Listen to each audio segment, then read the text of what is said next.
Well, thank you all so much for coming to this briefing. My name is Dr. Peter Vincent Pry. On the advertisement, I'm identified as being from Family Security Matters. Now, I'm a contributing editor to Family Security Matters, but I'm not really here representing them. I'm the executive director of the Task Force on National and Homeland Security, which is a congressional advisory board. And I'm also director of the U.S. Nuclear Strategy Forum, which is another congressional advisory board. And I have served on the Congressional EMP Commission, the Strategic Posture Commission, the House Armed Services Committee, and the CIA. What I'm going to tell you today represents the views of the Congressional EMP Commission and the EMP Task Force, but may not necessarily represent the views of the CIA. And the issue here today that we're going to talk about is, well, 2 weeks ago we were told by Susan Rice, when the White House was releasing its new national security strategy, that the United States faces no existential threats in this world, no threats to its existence, such as we did during World War II and the Cold War. And I'm here to tell you that that is wrong. And not only do we face existential threats, but I'm going to tell you about the biggest existential threat we face, and it's also the least known, which is one of the things that makes it so dangerous. It is called electromagnetic pulse, or EMP, and this can be generated by nature, by the sun, like this, or it can be generated by nuclear weapons or non-nuclear weapons. And one of the concerns the EMP Commission had, and what we warned Congress about, back in 2008, a long time ago, when we came up with a plan to protect the country, was that we faced an existential threat from our sun. Because the sun, every 100 years or so, can generate a super geomagnetic storm, like the 1859 Carrington event. We've never had a recurrence of something like the Carrington event since 1859. We know these storms occur every century or so we're overdue for one. And people were really concerned that we might have experienced one during this recent solar maximum that we're just coming out of. But what happens is the sun puts out coronal mass ejections. This is not an artist's conception. 2 years ago we put up satellites that can actually photograph these coronal mass ejections when they come out of the sun. Some people call them solar flares. The technically correct name is coronal mass ejection.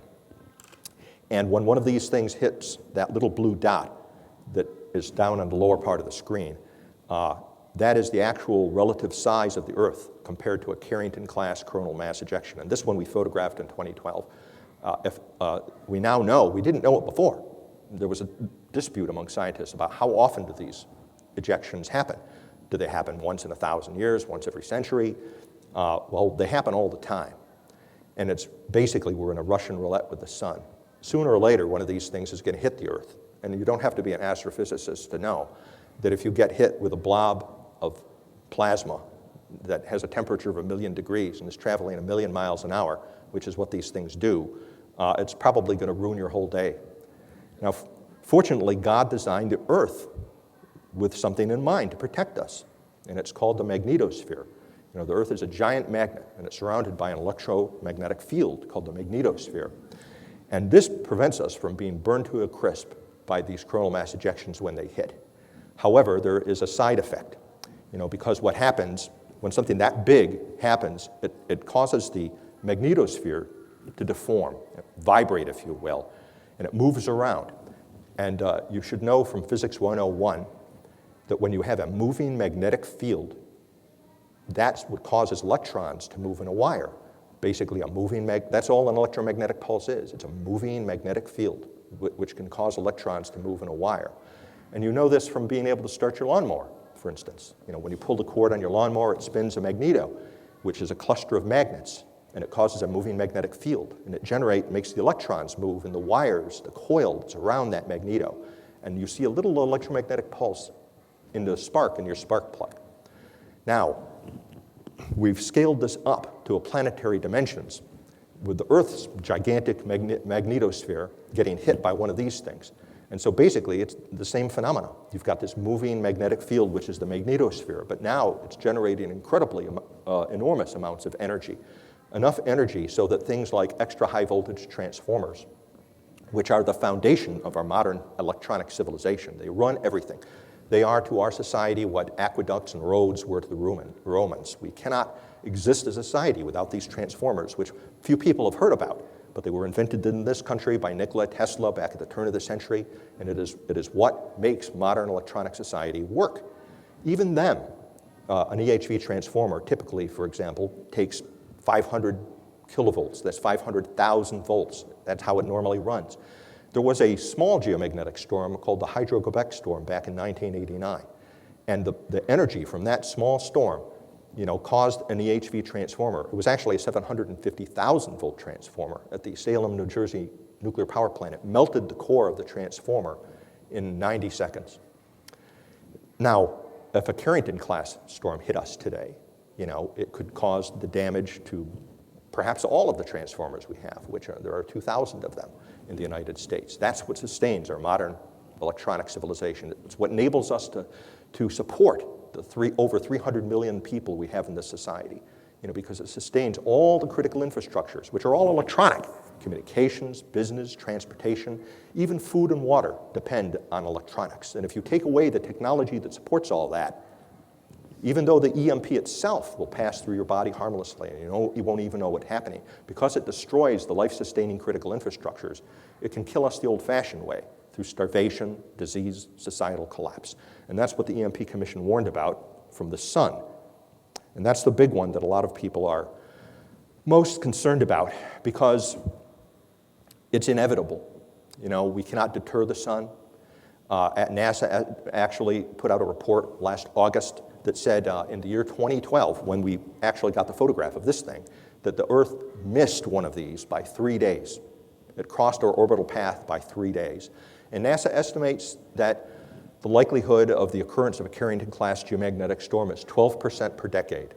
12% per decade. That means it virtually guarantees that within our lifetimes or that of our children, we are going to experience this catastrophe. Now let's go on to some more bad news. Now it happens that man can do this too. You can create an EMP by detonating a nuclear weapon at high altitude in the magnetosphere.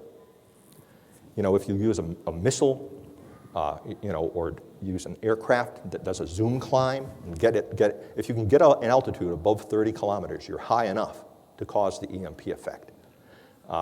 If you can get at high enough altitude, like 400 kilometers, that's 200 miles, you can put an EMP field over the whole continental United States. You don't actually need to do that. If you were just to put one up 30 kilometers, that puts the EMP field over a whole bunch of states in the eastern seaboard. The eastern grid, our electric grid is divided into 3 grids. There's the eastern grid, the western grid, and the Texas grid. Texas has its own grid. If you lose the eastern grid, you're dead. 75% of our electricity is generated by the eastern grid. So if you had a nuclear weapon, even in a meteorological balloon, that can lift a nuke up to 30 kilometers. And you set it off anywhere over the eastern grid, it's going to take down the eastern grid. And that alone, that minimum kind of thing, is sufficient. That's why the EMP Commission was concerned that not just nation states that have long-range missiles and sophisticated, that even terrorists, if they get a hold of one bomb, it would be enough to end us as a society and pose an existential threat to our society. Are you Mr. Powelson? No. Okay. I don't want to take up there's supposed to be another speaker here, and I don't want to take up his time, but I'll be glad to fill his time if he doesn't show. Now, in 2013, I'm going to talk about, that's the theory of it, in terms of how you can do it. The sun can pose an EMP threat. Man can pose an EMP threat with a nuclear weapon. There are also non-nuclear weapons called radio frequency weapons that in fact, that are about the size of my briefcase. They can be purchased, or you can build them from Radio Shack parts. They're not as effective as a nuclear weapon, but they can cause localized problems, for example. Or if you had enough of them and you know which 9 transformers to attack, because the US FERC leaked a study last year that said that there are 9 EHV transformers out of the 2,000 that are key transformers, and that if the bad guys took those out, it would cause a nationwide blackout for 18 months, which is enough to be a catastrophe for our nation. The Congressional EMP Commission in which I served estimated that if we had a nationwide blackout lasting 1 year, up to 9 of 10 Americans could die from starvation, disease, and societal collapse, 1 year. And it really makes sense when you think about it, because we only have a food supply for 30 days. When the grocery, and it's not a government food supply, the warehouses that resupply our grocery stores, that's what we'd rely on. That's the national larder. It's got about 30 days to feed the American people, assuming it doesn't spoil, because the emergency generators typically only have enough fuel to run for 3 days. And if the lights don't come back on in 3 days, that food will start spoiling. And it will recreate in this country the same kind of situation that you have in third world countries that don't have the modern technological infrastructure that we have and that can't get food and water to their people. So those are the 3 of the EMP threats: the sun, nuclear EMP, and non-nuclear EMP from radio frequency weapons. Let's talk about the nuclear EMP, which is actually a threat that we have actually faced, and yet it has not been advertised much by this the media, which are very friendly to this administration and don't like to give the American people bad news. But you may recall, if you cast your mind back to 2013, in February 2013, North Korea conducted its 3rd illegal nuclear test. And the Obama administration decided to go to the UN and try to get a new round of international sanctions imposed on North Korea. And the new leader, Kim Jong-un, was so angry about this, or pretended to be so angry about this, that he started threatening to make nuclear missile strikes on the United States, that he would destroy the United States and our allies. And this is a picture of him in his command post with his general staff. And you can't see the map very well, but it actually shows nuclear missiles aimed at the United States. At the time, the White House reassured people that, well, they can't do that, they can't reach us. But that wasn't true. His own Defense Intelligence Agency had briefed Congress that North Korea does have long-range missiles that could deliver a nuclear weapon. And indeed, it wasn't said during that crisis, but in the middle of that crisis, which lasted through April, North Korea orbited a satellite over us. It was called the KSM-3 satellite. That satellite is still orbiting over us on this track. The numbers on those track are the days in April and the locations where it was in April over the continental United States. On the 10th of April, it was at the perfect altitude and exactly the right trajectory, that if that was a nuclear warhead and they had detonated it, it would have done what I've just described and put an EMP field down over all 48 contiguous United States. On April 16th, it happened to be, well, it didn't happen to be, I think it was deliberately, over the Washington, D.C., New York City corridor, which if you want to take down the eastern grid, which I told you was so important, that's where you detonate it, because it would put the peak EMP field down over New York and Washington and take out our economic capital and our political capital, and it would also cause the eastern grid to collapse. Now, on that very day, the 16th of April, and there are a few in the press that have made this connection, but on that very day, was it coincidence or was it deliberate? There was a mysterious attack on the western part of the grid when parties unknown used AK-47s to attack the Metcalf transformer substation out near San Jose, California, which services the Silicon Valley. The electric power industry at first they actually covered this up for months. It was only with the resignation of the chairman of the U.S. Federal Energy Regulatory Commission, the federal agency that's charged with grid security. He resigned his position, John Wellinghoff. I give him tremendous credit. Not many Washington bureaucrats would resign their position out of concern for our national security. But he resigned his position to break this story to the Wall Street Journal and tell the American people, 9 months ago, there was this attack that happened on the Metcalf transformer substation. And we don't know who did it, but it was highly professional, because when he was chairman, he brought in the U.S. Navy SEALs to look at this, how it was executed. And the SEALs said this was a highly professional commando operation. They thought there was probably about 6 parties. They didn't just spray the transformers. They know exactly where to shoot. They knew how to get into an underground access tunnel and to clip communications cables so that the police and the fire departments and the utility wouldn't know that the transformers were being attacked. The attack continued up until like 30 seconds after the police arrived. And 30 seconds before they arrived, the attackers escaped. Just 30 seconds, disappeared into the night. We don't know how, we don't know where they went. And to this day, the FBI doesn't know who did that. It's Wellinghoff's judgment and that of the U.S. and that of John Wellinghoff, that this was probably professional sabotage. It was a dry run, to prepare us to prepare for an all-out attack on the national electric grid at some point in the future. Because the doctrine, which we'll talk about later on, calls for, when you look at the bad guys' doctrine, for what they call cyber warfare. It's actually called many things: cyber warfare, information warfare. I call it a blackout war. It calls for a combined arms operation that would use cyber attacks, which is computer bugs and hacking, physical sabotage, the kind of thing that happened at Metcalf, non-nuclear EMP weapons, the radio frequency weapons I was talking about, but capping it all off with nuclear EMP, which is the ultimate cyber threat. It generates so much energy that it virtually guarantees it's going to crash all the critical infrastructures if none of these other attacks work. So that actually happened. Here's a real-world case where North Korea practiced a nuclear EMP attack against the United States and probably practiced a physical sabotage against the United States, possibly with Iranians. North Korea has a treaty with Iran. I mean, that's another thing that is kind of unreported. But they are strategic partners. Nuclear-armed North Korea that has long-range missiles as strategic partners. And this treaty obligates them to share science and military technology with Iran. So you shouldn't have to be a genius to think about, well, aren't we negotiating a nuclear, a treaty with Iran, or trying to, so that they won't give up their nukes and their nuclear weapons? But they've got this other treaty with North Korea. So they might already have the bomb, and we know they have long-range missile capabilities. North Korea has orbited 4 satellites successfully, several of them on this same trajectory, although I don't know if any of them have passed over the United States the way the KSM-3 did. The KSM-3 is still passing over the United States. That's what the EMP footprint would have looked like if it had been detonated in the middle of that time frame, in the middle of that week. Those are the EHV transformers and generation plants that would have been taken out in the eastern grid. 75% of our generating capacity, had that been a nuclear EMP attack for real. Now, interestingly, a few months after that, in July of 2013, a few months after the crisis was supposedly over,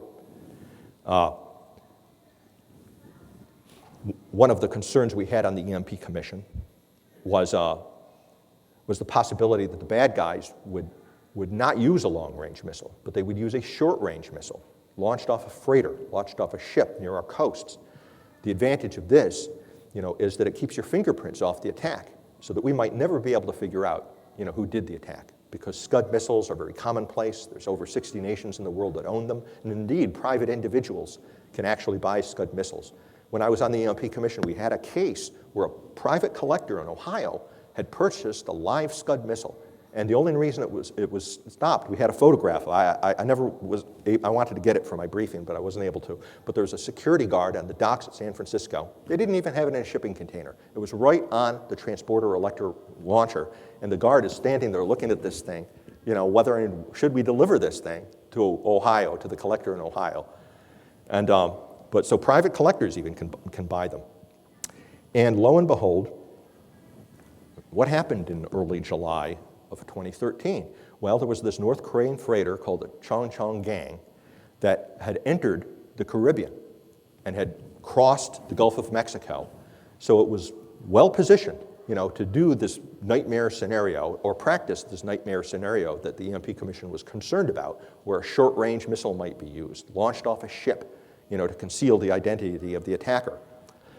So it could have done that. We didn't know about it, though. Nobody was really paying much attention to the fact that it was there in the Caribbean. But then the North Koreans decided to go back to North Korea. They tried to get through the Panama Canal. Now, they hadn't come in through the Panama Canal, they'd come in through the other side. But this time they tried to go back. It was almost as if they were trying to say, well, so far, this mission to practice the ship-launched EMP has been so successful. We've gotten here, we've managed to go through the Gulf of Mexico, right where we're supposed to be. I wonder if we can get this thing through the Panama Canal without the United States noticing. We did notice, but it was purely by accident. This particular freighter is notorious because the North Koreans have used it for the drug trade and for shipping illegal arms to terrorists and criminal groups. And so there were inspectors at the Panama Canal that were suspicious of the ship, and they went looking for drugs, basically. And hidden under 10,000 bags of sugar, they found the 2 SA-2 missiles, nuclear-capable SA-2 missiles hidden in the hold on their launchers.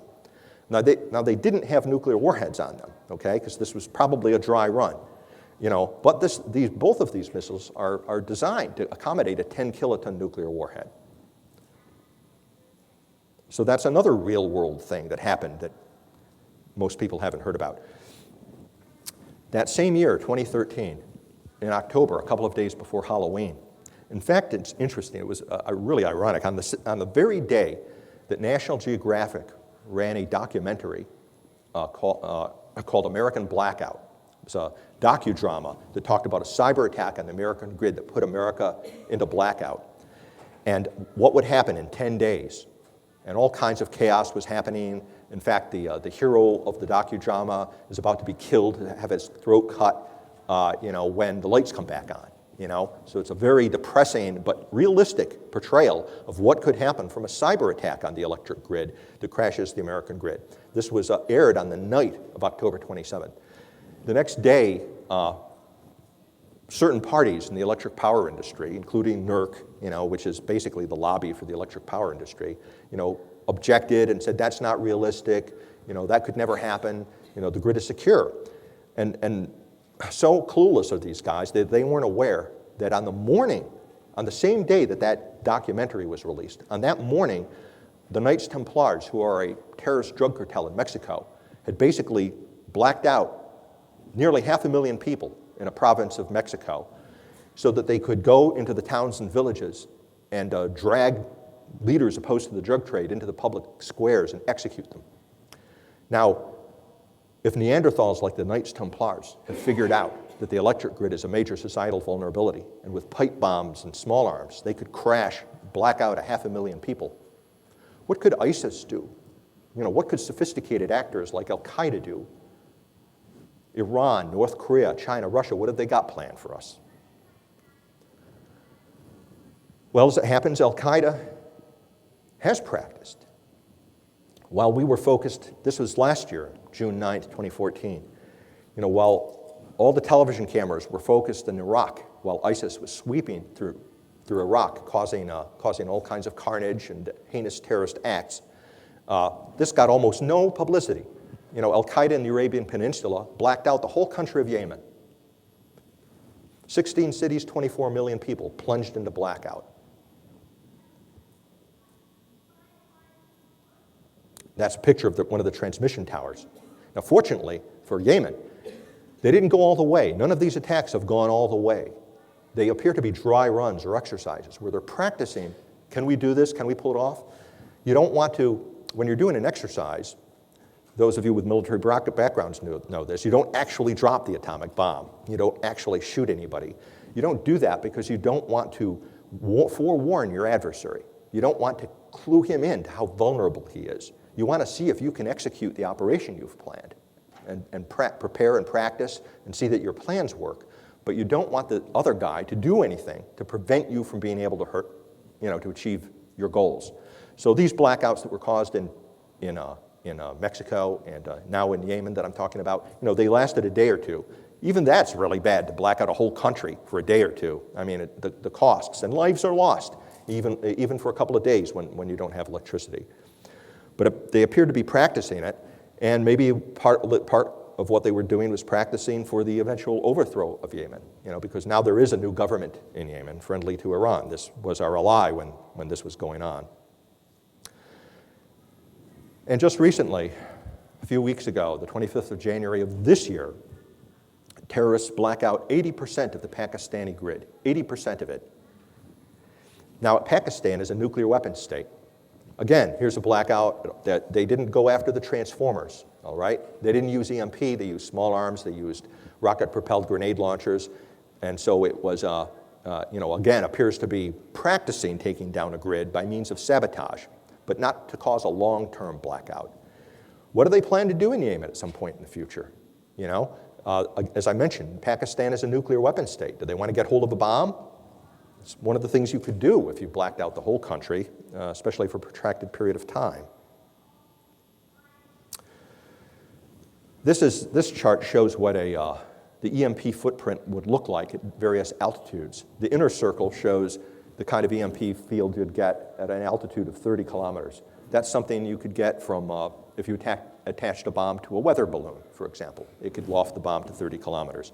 The outer ring at 400 kilometers, that's achievable by something like a medium-range ballistic missile launched off a ship, for example, like the Shahab 3. And we know the Iranians have actually practiced that. We have seen them practice in the Caspian Sea, launching ballistic missiles off a freighter in a way that Dr. Graham, who had been the chairman of the EMP Commission, and he's the free world's foremost expert on EMP, he said, the only explanation he could have for what the Iranians were doing was that they were practicing for an EMP attack in such time as they got the bomb. They're launching these things up and fusing the warheads at very high altitude, at altitudes like this. What does all this mean? You probably can't read that, but the top part is good enough. Revolution in military affairs. What the EMP Commission thinks, what my task force thinks, and what I and my colleagues think is we're standing on the threshold of what military theorists call a revolution in military affairs. It's a point where societal vulnerabilities coincide with technological possibilities for attack are such that it has revolutionary consequences that are so great that it creates the possibility of one civilization destroying another and replacing that civilization in effect. To give you an example in history, Gilin, these bullets here, there's a textbook written by, he was Soviet Major General P.A. Gilin, and it's still a textbook that's used in the Voroshilov Military Academy in Russia. And it's called The History of Military Art. And this is basically still taught. And the way the Russian military theorists see history as unfolding is as a series of revolutions in military affairs, where one civilization has replaced another. And they start with the agricultural revolution, which enabled Egypt and the Mesopotamian civilizations to conquer the city-states, very early in history, because agriculture is a revolutionary technology. It enables you to put more men in the field and to organize something like a state as opposed to just being a city-state. A Persian Empire falls to Alexander the Great, and you have the Hellenistic Age, and that's because Alexander came up with revolutionary new military technology, the sarissa, an 18-foot-long spear, and the Macedonian phalanx, which was a new way of organizing the way troops fought, combined with cavalry that basically outclassed every other military organization and weapon at that era and enabled Alexander, to basically conquer the world and replace the Persian civilization with Greek civilization, and the Hellenistic Age happened. And they, in their turn, get conquered by the Romans, who have the gladius and the Macedonian phalanx and introduce things like catapults and ballistas, siege trains into warfare. Also road systems, so that they can move the road was a military revolution at the time of the Roman Empire, and it's one of the things that enabled Rome to become an empire. So the road system was like a technology of that time. Feudal Europe, people know about the story about getting, gunpowder that enables you to overcome castles. Castles had their day as the leading military technology. They're overthrown by gunpowder.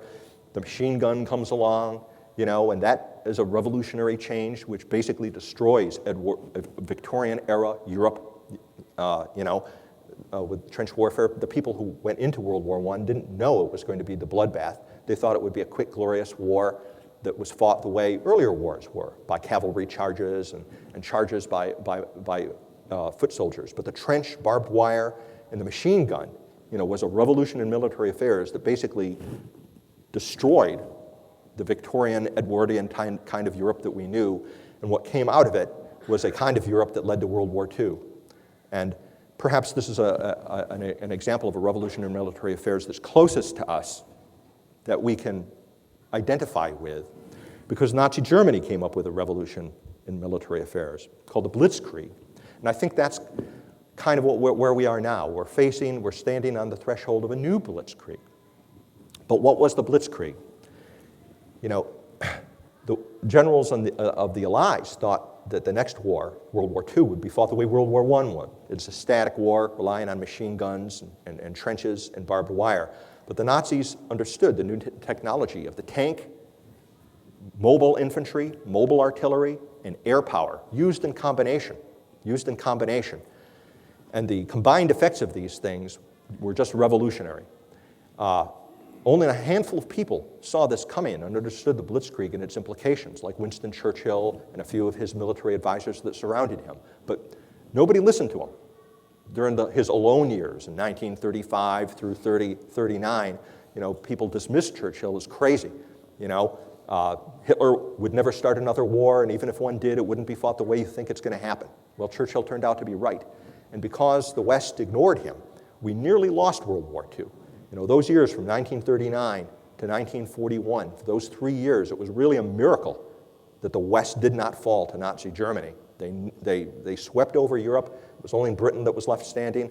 And many historians think that if Hitler hadn't betrayed Stalin and invaded the Soviet Union and maintained that treaty, that we would have lost World War II to that revolution in military affairs. And we were only able to defeat the Nazis when we figured out how to do it back to them with General Patton and our own military geniuses. But it cost us a lot of blood in the deserts of North Africa and among the Russians too, to figure out how to fight that war. But we came very close to losing it and being replaced. Anyway, Gilin's book, his history of military art, the last revolution in military affairs he ends with is the nuclear weapons age. Gilin says nuclear weapons and long-range missiles have revolutionized warfare, and it has created the possibility, of replacing capitalist civilization, with Marxism, Leninism, with communist civilization. And that's what's going to happen, because they have a superior scientific understanding of how to use these weapons and how to organize society. And therefore, they were going to win the Cold War and eliminate us. Now, fortunately, it didn't happen that way. And it was only because we understood their doctrine. And we had presidents like Ronald Reagan, who were willing to match them missile for missile and tank and organize our own defenses in such a way that we could defeat what they were trying to throw at us. That we managed to avert miraculously a catastrophe. Because it's almost unprecedented in history that a great power, great civilization, as you were, like the Soviet Union, goes down without a fight. Normally, it doesn't end that way, where you end up having such a peaceful triumph. So we should all be grateful for that outcome. But now we face this new revolution in military affairs. The chapter that's not in Gilin, but it is in new books, like General Viktor Slepchenko's No Contact Wars. And the same theory appears also, seems like it's copied from the Russians in the Chinese military textbooks and in Iranian military textbooks as well, in North Korea, is this notion of what Slepchenko, he calls it a no-contact war. The Chinese call it total information warfare or all-out cyber warfare. Iranians and North Koreans have different words for it. But basically what the theory is that we're on the threshold of the greatest revolution in military affairs that has ever happened in history. Because the coincidence of our highly vulnerable technological society that's so dependent on the electric grid and other electronically run critical infrastructures are extremely vulnerable to a range of weapons, cyber weapons, physical sabotage, radio frequency weapons, and nuclear EMP. And therefore, you can wage a war and replace another civilization practically without having a big war that involves armies or navies. Armies and navies in this scheme are obsolete. The war isn't going to be fought by armies and navies anymore. It'll be fought in cyberspace, and it'll be fought with these weapons by just a handful of people. And it will enable, for the first time in history, a small power to defeat a great one. And not only a small power, but arguably a failed state, or even non-state actors like terrorists who manage to get hold of the right weapons and who understand the tactics, so that you can even have non-state actors like an ISIS or an Al-Qaeda destroying our civilization. And this is basically what is described in the textbooks, this graph. This axis over here represents the percentage of the critical infrastructures that is destroyed over time. And the timeline is 24 hours.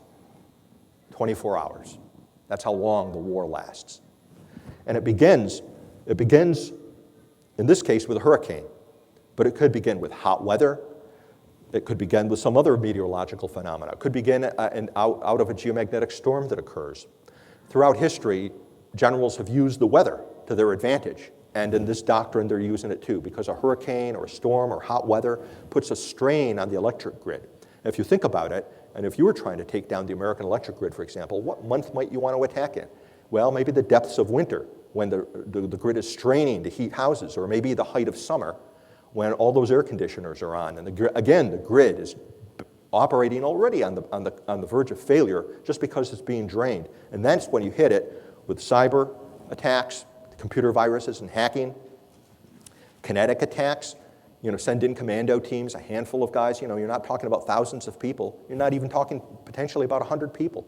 FERC, I told you earlier, there's those 9 key transformer substations. If you know which 9 to attack, you could send in 9 people armed with rocket-propelled grenade launchers and take out those transformers. And what happens is when those transformers go down, the load they were carrying has to go somewhere, and it gets dumped onto the neighboring transformers. But they can't handle all that load, having suddenly millions of volts dumped onto them, and they go down. And it begins a cascading failure that would flow through all those 2,000 transformers and put the whole grid into blackout, put the whole nation into a blackout. So that's how you could do it with bullets. You could also do that with cyber attack. Mike Rogers, Admiral Mike Rogers, who's the director of NSA and the commander of Cyber Command, told us in November of last year that with using cyber attacks alone, you could put the grid into blackout for 18 months. But the bad guys don't plan to do it that way. We are conscious of at least the cyber attack, but we're not conscious of this idea of this combined arms attack, which is much more effective, where you throw everything into it. The next thing would be kinetic attacks using, as I said, rocket-propelled grenade launchers, then radio frequency weapons, that cause this localized EMP. For the first time in history, we've arrived at a place where an individual, a madman, a single terrorist, who has access to unclassified design information, which is available in the internet, could build or buy. You can actually buy devices that could be used as radio frequency weapons. They're not intended to be used as weapons. There's one advertisement called the EMP briefcase, for example, and it looks just like a briefcase. It's the size of a briefcase, but it's an industrial diagnostic tool. And what it's intended to do is tell you how far apart you have to space big electronic equipment within a factory floor, so they don't, because there are magnetic transients coming off of these pieces of equipment, and you don't want them to destroy each other. So you have to know how far apart they have to be spaced, or how much protection you have to put in between them. That's what it's intended to do. But it generates 100,000 volts per meter over a relatively short range, and if you put that in the trunk of a car and drove it outside of a transformer substation, you could destroy the SCADAs, destroy the transformer. We've arrived at a place where one guy could topple the technological pillars of civilization for a whole city and cause a catastrophe. What if you had 9 guys? And the last and biggest one, the ultimate cyber threat is this nuclear EMP attack, which I've talked about. Now, I've taken up almost all the time, and let me just, I didn't leave enough time to talk about the good news, because there is some. Actually there's a lot, and there's really no excuse for the United States to be vulnerable to this threat. The Department of Defense has known for 50 years how to protect against EMP. The Congressional EMP Commission concluded that if you were protected against the worst threat, the nuclear EMP attack, that's the worst one, that it would also mitigate all the lesser threats. It would cost about $2 billion to protect the national electric grid. That's what the EMP Commission estimated. We give that away in foreign aid to Pakistan every year. If we suspended foreign aid to Pakistan for 1 year and spent it on the security of the American people, we could make this problem pretty much go away. And yet, the Commission delivered this formula. It even gave a plan to Congress back in 2008 about how to do it. And here it is. It's almost 2016. It's 2015 now. But it's, many years later, and nothing has happened. I put these 2 books up here because just as an illustration, not because I'm trying to sell any books, but this book is about how do you protect the country? What is EMP, and how do you protect the country? See how thin it is? It's not that hard, and it's not that expensive. This book, which is like 3 times thicker, is about why we haven't protected the country. What's gone wrong? This book is about the technology of EMP and how do you solve the problem, and this book is the politics of EMP. because it's not the technology, it's not the money, it's the politics that has resulted in this country not being protected. In a nutshell, the political problem, is Washington. Washington is so broken, even though just last year there was a bill called the Critical Infrastructure Protection Act. That was a bill designed, to protect the grid, to have the Department of Homeland Security start protecting our critical infrastructures. And it did pass the House. It's one of the few issues on which there's broad, unanimous, bipartisan support. Everybody supported that bill, and Critical Infrastructure Protection Act passed. But it was introduced so late in the Congress that it has to be reintroduced again. And over on the Senate side, we actually passed a bill before when the Democrats controlled the House. They wanted to protect the country too. They passed a bill called the GRID Act back in 2010. But one senator put a hold on that bill. If that senator hadn't put a hold on that bill, we'd be protected today. And this is what happens, The electric power industry doesn't want more regulation, to anybody to tell them that they have to protect the grid. And unfortunately, I can understand that. I'm a Tea Party Republican. I don't believe in government regulation either. But it is the constitutional responsibility of the government to provide for the common defense. And this is a national security issue. And I think that's one of the other great vulnerabilities about this, too, about very clever attack, because they're hitting us.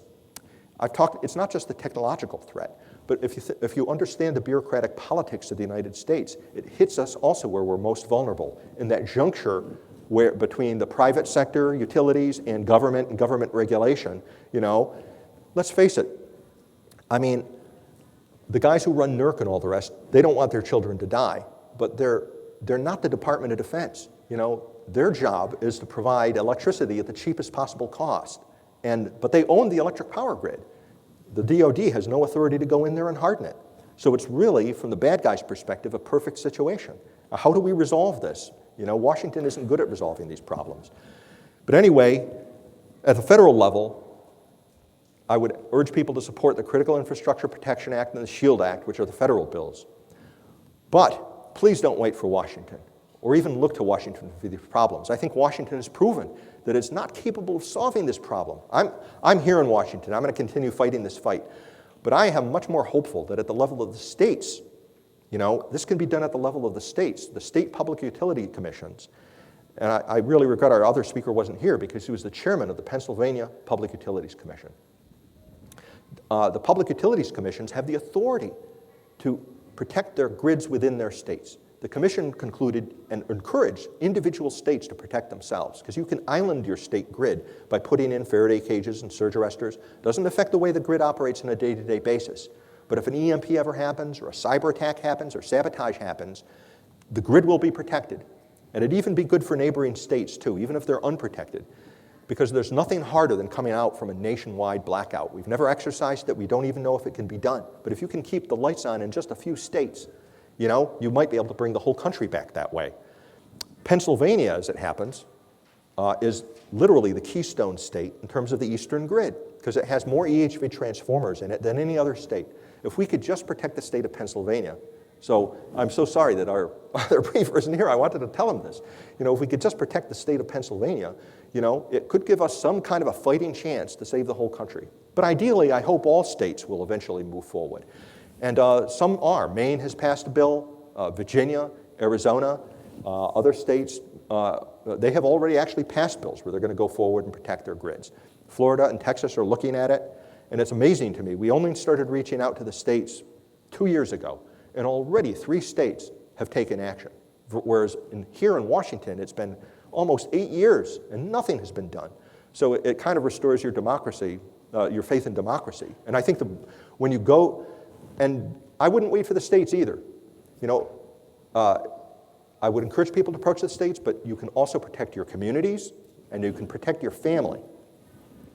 Speaking personally now, this is not the position of the MP Commission, but I think every individual and every family, should take common sense measures, have food, have water, have a medicine kit, and know how to use it. Plan for any kind of an emergency, including a grid down situation.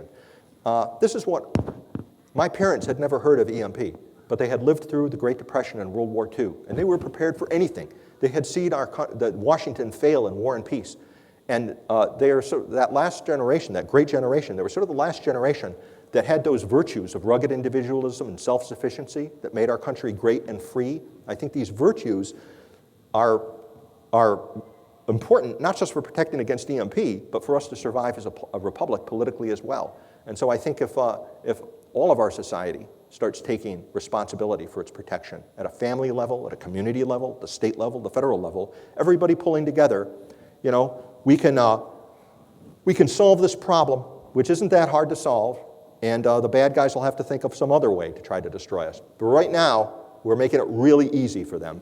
And I'm afraid that it's like 1938, 1939. You know, we're standing on the threshold of a new revolution in military affairs. And the only question, it's a new blitzkrieg. It's a new blitzkrieg hanging over us.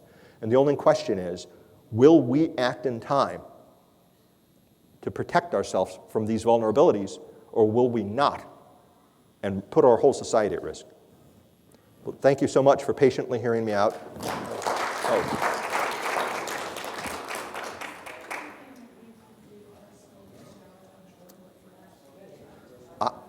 I'm sorry, I couldn't hear your question. Is there anything that we can actually do to protect or to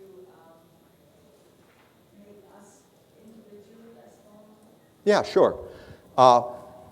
Some of the things are just generic kinds of preparedness that you would do for any situation, like having... Yeah, sure. Suppose you've got communications equipment you want to protect, or maybe there's someone in your family that has electronic medical equipment that needs to be protected. Well, you should have spares. And what you can do is you can put them in a plastic garbage bag, okay, and get a metal garbage can with a tight-fitting lid. Okay, you put the bag in the can and put the lid on the can really tight. And now you've got a Faraday cage. That's all a Faraday cage is. And that will protect your electronics, probably even from a super EMP weapon. I mean, that's one simple thing you can do.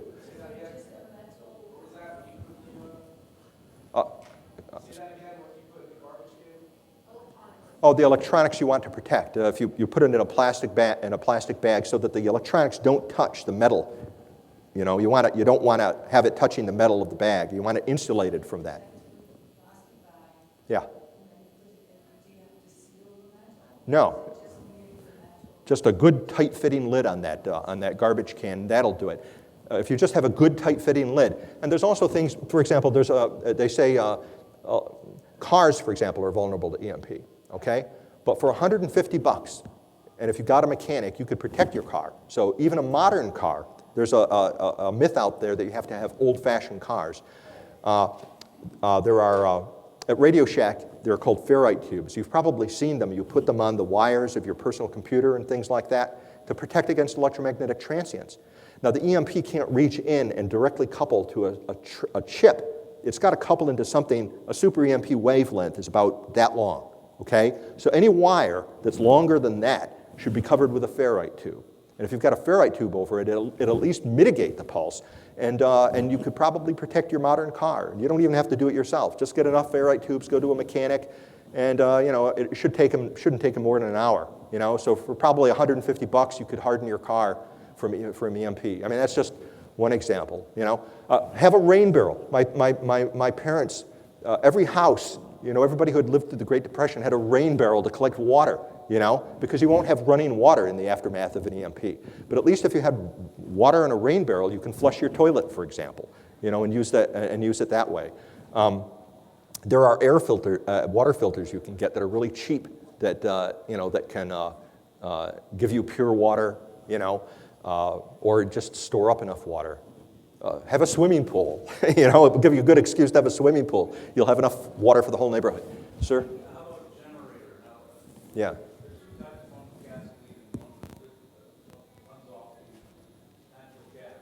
Yeah. The natural gas one last very Yeah, long? sure it will. In fact, that's what I use at my house. I've got a big propane tank buried, okay, to run my... and when it's underground, it's, you know, the EMP isn't going to affect it. It's just a gas propane tank.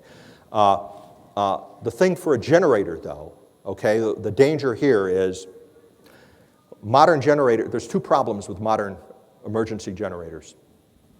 You know, for some reason, maybe it's to save money, but the on switch, they're starting to make these on switches that are cheaper and cheaper and smaller. So the nodes on the on switch are closer and closer together. You know, so even when it's off, you know, you could get the EMP could jump across those nodes and get into your generator and burn it out. You know, what I would do is replace the switch on the generator, you know, with a big lever switch. You know, in the Frankenstein movie, they got these big lever switches. I mean, you know, have something like that that's got a big space between the nodes so that the other thing is, if you don't want to do that, at least don't leave the generator on automatic. You know, what that does is it leaves the generator hooked up to the wiring of the house so that the generator senses when the house goes into blackout, and then it comes on. But that lets the EMP get into the generator. You know, you should leave the generator off and use the manual function. You know, I wish they had never put that automatic thing in it. You know, it's for convenience, but it's going to cause a lot of people to lose their generators, you know, under one of these scenarios. Sir? Yeah, so to me it seems as though as technology progresses, the necessity for people to even live on the grid might be diminishing. People actually might be able to provide themselves electricity in the near future, just at their home or at their business. So that would actually completely nullify the threat of you know, I guess an attack on the grid. Sure, that was one of the recommendations of the EMP Commission. Microgrids are a good answer to this problem. Part of the whole reason we're so vulnerable is because the grid is so big and we have this centralized dependency on the grid. Let me explain it another way. When we talk about the power of an EMP weapon, we talk about volts per meter or kilovolts per meter, okay? So a super EMP weapon can generate 200,000 volts per meter, all right? That means that for every meter of length in the target, you multiply that by 200,000. So if you've got a wire that's 1 meter long, the wire that goes into your personal computer, that's going to get 200,000 volts inserted into it at the speed of light. If it's 2 meters long, it's 400,000 volts. If it's 3 meters long, et cetera, et cetera. So you can just imagine how long your car is, so how much energy is getting. But then think of the grid. Think of the national electric grid. How many meters are there in the power grid? Okay? How many meters are there? I mean, there's millions of meters. And you multiply that by 200,000 volts. And that's how much energy is being inserted into the national grid at the speed of light. So obviously, if you can break it down into smaller parts, into microgrids, in fact, if you can make it small enough so that it can't even couple, like having solar panels, I mean, that's what I'm on the grid, but I have backup things, solar panels and things like that. It's not the perfect solution, though. There are vulnerabilities, but it will certainly mitigate the problem if you go to microgrids. I think one of the things we should be doing is our hospitals, police stations, you know. There should be a school in every community that you know the power is going to stay on in that school. So the old people and sick people, you know, if the hospitals do go down, you know, there's some place that people can go, you know, where you're still going to have power in the middle of the winter or during a hot summer. Sir? Yes, sir. I came into this kind of late. Is this available will be available on the internet? Well, I don't know. They just invited me to speak. I don't know what the plan is. Also, the books that you have, the books that you were talking about. Yes. Are some of these points? Oh, yeah, they are. These books were both published by my task force. I didn't want to turn it into an advertisement, though. One is Electric Armageddon, and the other is Apocalypse Unknown. And they're both available through createspace.com or amazon.com. And my task force has got a website. It's EMP Task. If you Google emptaskforce.org, you know, a lot of that information is there. For people that want to prepare for it, I would recommend Electric Armageddon, which explains the phenomenology of EMP and how to protect. If you're interested in why we're in such a mess, you know, and the politics of EMP is more in this book. Although this one has got a chapter on, for those who might be, and I would encourage people to talk to their state representatives and their public utilities commissions in their states and say, you know, Washington has failed. Let's get our state protected against this thing. In the big book, there's actually 3 different plans. There's more than one way there's actually a lot of different ways of protecting the electric grid. You know, different technologies, they cost different, depends on how robust the protection is. So it's not like there's only one solution to it. So there's many solutions, and the Public Utilities Commissions should be looking at those solutions, I think, right now, because the federal government is failing to protect the American people. I have high praise for those in Congress, that have closed ranks, where we have such bipartisan support, where just a couple of months ago, everybody supported the Critical Infrastructure Protection Act.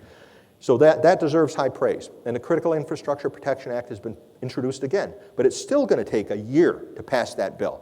Even if it does pass and one senator doesn't put it, it'll take a year to pass that bill. Then how long will it take the Department of Homeland Security to get off its laurels and actually do something? As a conservative, I have this theory that the closer you get to the people, the better and more efficient job will get done. Relying on Washington, we should know, for anything doesn't work. Even, unfortunately, we can't outsource national security entirely, but this is a national security thing that can be turned back to the states, turned back to the people, where we can do something about it and take our fate in our own hands. Sir?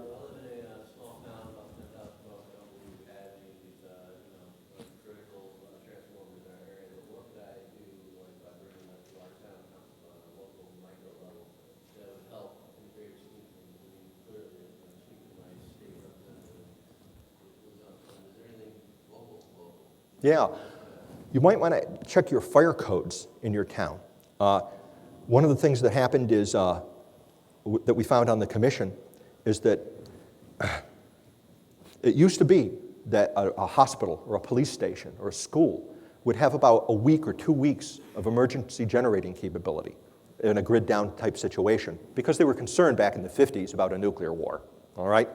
But over the years, the fire departments put pressure to reduce the amount of fuel oil or propane or gasoline that could be stored in these tanks, so that now the average electrical generating capability is 72 hours. The storage tanks are usually still there, but they just can't top them off. If you just change the regulations in your community, you might suddenly discover that just by changing a sentence in the law, you can go from having 72 hours of electric energy security to 2 weeks. That's a huge difference. That's something that could be done. Every police department, fire department should spend $30 on a siphon. Have a siphon hose. Because when the grid goes down, you can't get into the gasoline at the gas stations. They're run by electricity. But if you've got a siphon, you suddenly have access to thousands of gallons of fuel. And they should have a plan. How do we use that fuel? What are the highest priorities in my community? Is it the hospital? Is it the police? Is it the schools? 90% of this problem, is not spending money.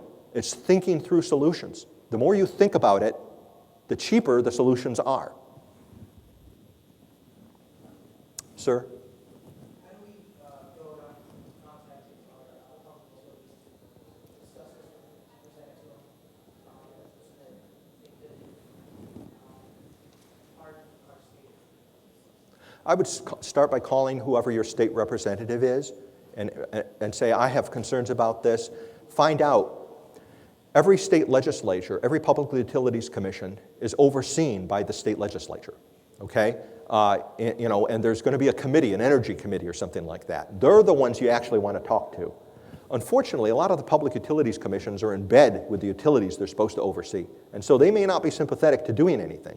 But that's why the state legislatures, if you can convince them, we need to do something, the PUC, the Public Utilities Commissions, have to do what the oversight committees, tell them to do. And so far, my experience in the states is that it's much more rational and reasonable than in Washington. I'm just amazed at how, when you get outside of the Washington bubble, people get it, nobody in Maine, for example, had even heard about EMP. But after we briefed them, it took only 4 months for Maine to understand the problem, and they passed a law. And Maine is probably going to be the first state in the union they've actually got a plan to protect their grid. And they're probably going to be the first state in the United States to actually protect their grid. And every state, should do that. And in the end of the day, it's even in the interests of the utilities, to do this as well. Because one of the things, it also protects you against severe weather. If you Google Hurricane Sandy exploding transformers, Google that. There's some great film footage during Hurricane Sandy. It was taken at night in New Jersey, and people are in awe as these brilliant blue explosions are happening all over the horizon. Well, what was happening is that when Hurricane Sandy knocked down the high power transmission lines, you had overvoltages going into smaller transformers and even EHV transformers, and they blew up. If you had surge arresters to protect against a nuclear EMP, the worst case threat, the overvoltages resulting from something like a hurricane wouldn't cause any damage at all.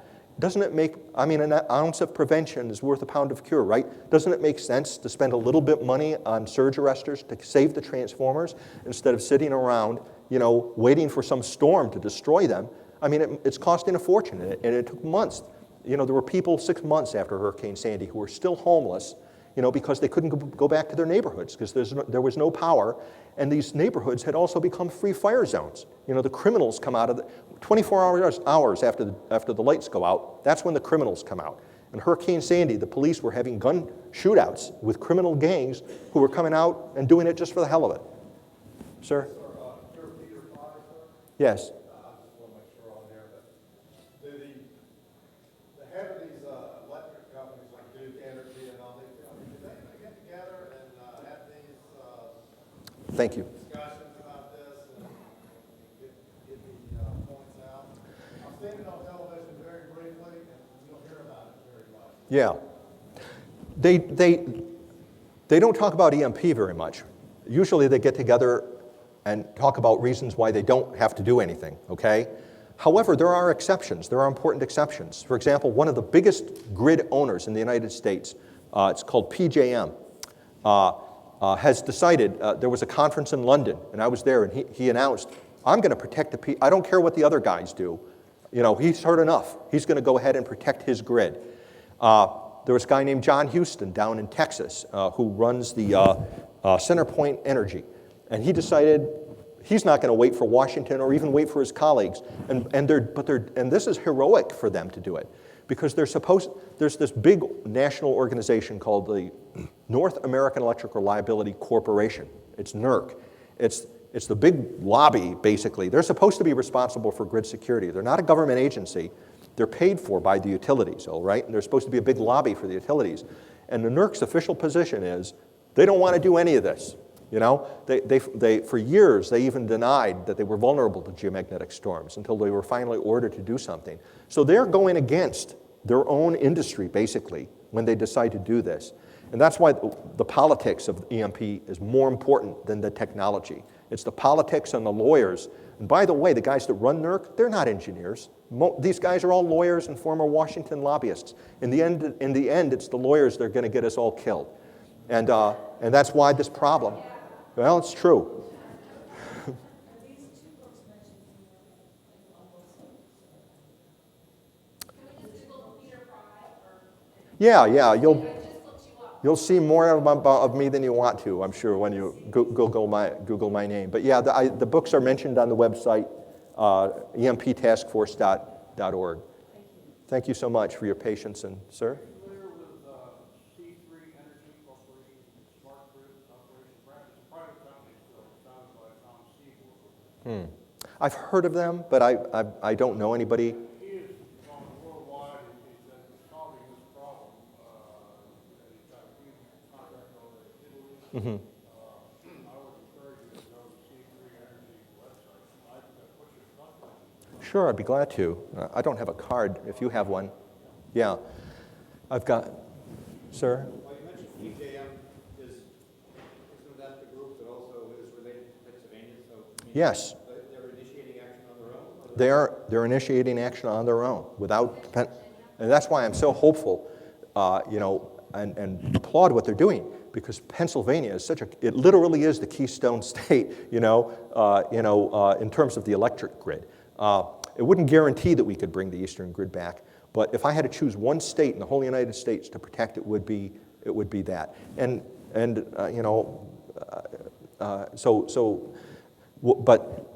I have other concerns, though. I mean, I don't want to sound like I'm all, it's the right thing to protect it, but let's face it. I mean, the PJM engineers, they're not EMP experts. I hope they know how to do it. Okay. I also, Even though I'm a Tea Party Republican and I don't believe in big government, I would like somebody who really knows about EMP from the Department of Defense to be able to inspect the work and make sure, yes, it's protected. But I'm not going to look a gift horse in the mouth. You know, I'm very hopeful that, you know, and it's a very praiseworthy thing, you know, that PJM has made this announcement and plans to go forward to try to protect themselves and their customers and the people in the states they serve. Pennsylvania, I'm from Pennsylvania, so Yes. we tried to do some things in Pennsylvania, which I've been fishing around, but are you suggesting that PJM is taking steps that I would have wanted them to take anyway, it's not necessary to do much else? No, I would definitely encourage you to get the state involved and say it's praiseworthy that PJM wants to do this, but I also want to make sure that it's done right. You know, I also don't want it to be just a question of voluntarism. You know, what if they change their mind? What if they get new leadership? It's largely driven by one guy. I'm trying to remember his name. The CEO. I'm just drawing a blank on his name at the moment. It's the president and CEO of PJM. No, I don't remember his name off the top of my head. But if they change leadership, they might change direction. And this is the responsibility of government: public safety, homeland security, national security issues. What's PJM stand for again?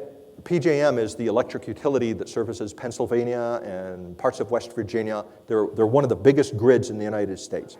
And what I'm saying is that they are an example, along with CenterPoint Energy down in Texas, of electric utility executives who are among the angels as far as I'm concerned. They've got the message, they understand the national vulnerability, and they're going to move forward, you know, to try to protect their grids. I want to make sure that happens, though. I think there should be movements within these states. I think the Public Utilities Commissions should say, that's great that you're going to do it on a voluntary basis, but you know what? You know, it's going to be a matter of law. You're going to have to protect it, and it needs to be inspected. We want to make sure it's being done right. You said Virginia? You said Virginia passed laws, what needs to be done to help move them along?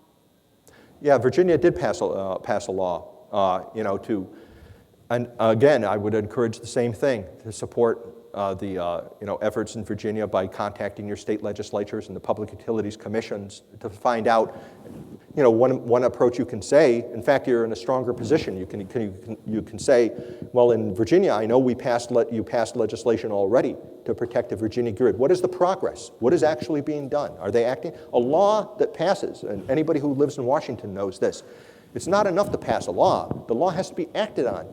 You know, our Washington is full of books and laws that gather dust and that have not been acted upon. Do you recall when they passed the law? Yeah, it was just last year. Okay, so it was everyone's fault? During the call, Governor's call? Yes. Actually, no, I think you had an election recently, wasn't it? Right, yeah, during the call. Yeah. I'm not familiar with who your governor is. Sir?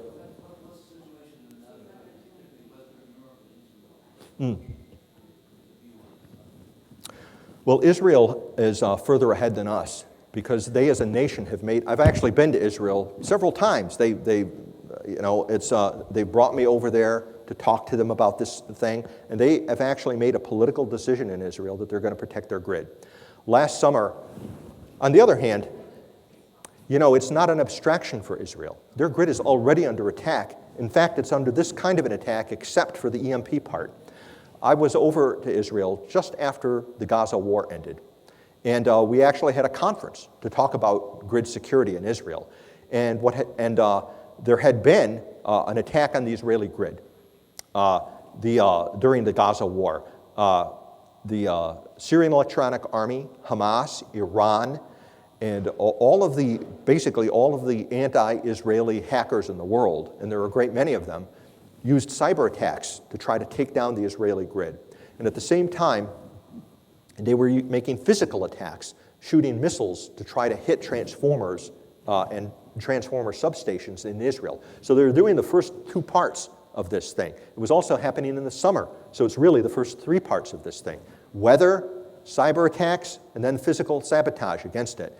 Now, fortunately, the Israeli cyber guys were good enough to ward off the computer viruses and hacking, and Iron Dome worked to protect them against this other stuff. But they knew, and they said, you know, if they had used EMP, especially a nuclear EMP, we would have been dead. And now when Prime Minister Netanyahu comes here to address the Congress next week, okay, you know, he may not say anything about EMP, but I can tell you one of the reasons he's here, one of the reasons he's breaking with the American president and speaking to the Congress and directly to the American people, you know, that Israel understands that if Iran gets just one bomb, it can pose an existential threat to the United States and to Israel. You know, with just one bomb, it could take out either country with just one bomb. You know, with two, it could take out both, and that's probably their plan. And it's no small thing, you know, that this man is taking this courageous step. That, you know, he's caught all this flack in the Western media for coming here to talk to Congress and the American people. Why would he do that? You know, it's not because he thinks it's going to make him win an election. You know, it's because he realizes he's being the Winston Churchill of our day. He's trying to raise our consciousness about the threat and trying to get us to save ourselves and not put in Israel in a situation where it's going to be destroyed. You know, so Israel is definitely on board with doing this, but on the other hand, that's because they're as recently as this summer they've experienced these attacks. Well, when it's detonated above an altitude of 30 kilometers, or at high altitude, like, you know, on a cloudy day, you might not even know the bomb has exploded. You wouldn't hear it. It's detonated in space, so no radiation comes to Earth. There's no blast. There's no thermal effects. You know, a super EMP weapon is a small warhead. It has a small yield, very small yield, like the North Korean weapons, you know, 3 kilotons, something like that. You know, on a cloudy day, you might not even see it. The EMP itself, you wouldn't experience that. It passes through your body harmlessly, like a radio wave, okay? And in fact, you might just think it's a normal blackout. But then if you go to start your car, and then you find the radio doesn't work, and the TV doesn't work, and all your electronics don't work, then you'll realize it's not just a normal blackout, but that it's a nuclear EMP. In fact, that's a really good indicator. You know, you don't have to be in NORAD headquarters. You know, if your car someday, if you find that all your neighbors' cars don't start someday, you know, it's been a nuclear EMP attack. That's a clear sign of it. Sir? What about, you said it's relatively easy to protect with a car. What about car manufacturers or aircraft manufacturers? Is something they can do to protect their vehicles they've done? Yeah, they should be, because airplanes are vulnerable to the nuclear EMP effect. That's a real, you know, concern. You know, at any given moment, there's 500,000 people in the skies flying overhead in over 1,000 airliners. Over 1,000 airliners. All that is at risk. You know, these airliners are going to come crashing down to the ground, into cities, into, you know, if you just took that, I mean, it's a massive holocaust right there of 500,000 people. Thanks for bringing that up. You know, but there are things you can do. I mean, our bombers were designed to survive. You can turn the fuselage of an airplane is already kind of like a Faraday cage, but where you've got the windows, all right, that's where the EMP comes in. You know, if you built windows that had a metal mesh in them, that would, and they were connected to the metal body, you can design the frame, the shell of the aircraft like a Faraday cage, just like that garbage can. And you can keep the EMP out so that it won't affect your electronics in that way. So there are relatively low-cost solutions that you can do. And another thing, you know, when we think about critical equipment on which lives depend, you know, we could start just having, as a regulation or as an industry standard, you know, saying, well, this thing's got to be manufactured EMP hard. We have 50 years experience from the Department of Defense that we know that if you design it into the system, and you start off and saying, well, I want it to do all these things, and I want it to survive EMP, it only adds 1 to 3% to cost, 1 to 3%, and you can basically, it'll take this thing off the table and protect you against EMP. It gets much more expensive, though, if you don't do it, and then you have to go back and retrofit. Sorry, you've already addressed my question earlier before I got in there to skip it, but I was wanting to know, what was the result, what did they find out about, was it snipers that were trying to take out a hunter, shooting towards some electrical grid here in the United States within the last year or two? Yeah, that was the attack on the Metcalf transformer substation on April 16th, 2013. What state is that, sir? That was in California. It was outside San Jose. There's a little more to that story that personally, I think that those were probably Iranian terror cells that were working with the North Koreans. That's my theory. Nobody knows. But why do I say that? Because the Metcalf transformer substation surfaces the Silicon Valley, all right? And we know when Obama was boasting about the Stuxnet worm, this was a joint program we had with Israel, where we developed a worm, and the Israelis used their agents to get it inserted into Natanz, which is where they have their uranium centrifuges, where they're trying to build the bomb. The idea was to use a cyber attack to interfere with Iran's nuclear weapons program. And unfortunately, the White House spilled the beans and talked about this all over the newspapers. And one of the things they disclosed is that the Stuxnet worm was designed in the Silicon Valley. And the Iranian Revolutionary Guard threatened to take revenge, for the Stuxnet worm. So North Korea and Iran had a joint interest. They already are strategic partners and have a treaty. And anyway, that's my theory. But the industry, still, if you talk to guys in NERC, for example, they'll still say, oh, it was just vandals or something like that. You never had a ballistics report that was released or anything? Well, we know they used AK-47s. Yeah. And the SEAL teams thought that there were about 6 guys, which is the number you'd have in a commando.